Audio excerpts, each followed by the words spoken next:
আমার অনুমতি ছাড়া হাম্বল রিকোয়েস্ট করছি, কেউ কথা বলবে না, দ্বিমত থাকবে। প্রেস ক্লাব মানেই ভিন্ন মতের জায়গা, বিভিন্ন মতের লোক এগুলো করতে হবে। আমি জুলাই আন্দোলন সমর্থন করছি, একজন পরে নাই হতে পারে। এবং সুলতান আপা আমার প্রেস ক্লাবের একজন সিনিয়র মেম্বার, তাকে অপমান করে কথা বলা এজ এ প্রেসের আমি বরদাস্ত করবো না, আপনি যত পাওয়ারফুল হন।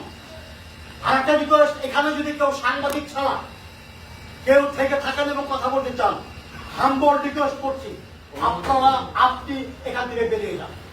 সেকেন্ড, ইয়েস, দ্বিমত থাকবে। জসিম 24 গণ আন্দোলনের অন্যতম সংগঠক, তার লাগতেই পারে। সুলতান আপা একটি চেতনায় একটি মতবাদকে ধারণ করে, সে বলতেই পারে। লেট দেম সে। আমরা এখানে অভিনয় করছি, আমরা কি সহনশীলতা আমাদের নাই? আপনাদের 10টা পলিটিক্যাল পার্টির মতো বক্তব্য করবে, আমাদের অবশ্যই কাউন্টার আছে। অনুষ্ঠান চালিয়ে যান। প্লিজ সুলতান আপা, প্লিজ ফিনিশ ইওর। আমাকে আমি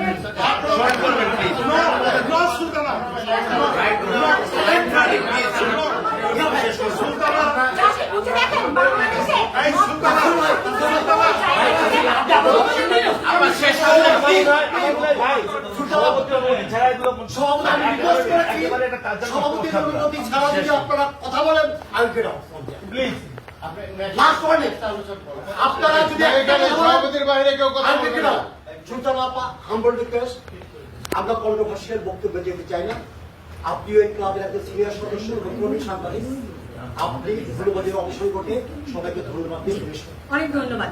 আমি বাংলাদেশের মুক্তিযুদ্ধের চেতনায় বিশ্বাস করি, সেটার জন্য আমাকে যত লড়াই করতে হয় আমি করব। সেটি যদি কেউ আমাকে ফ্যাসিস্ট বলে, আমি proud to be fascist of it.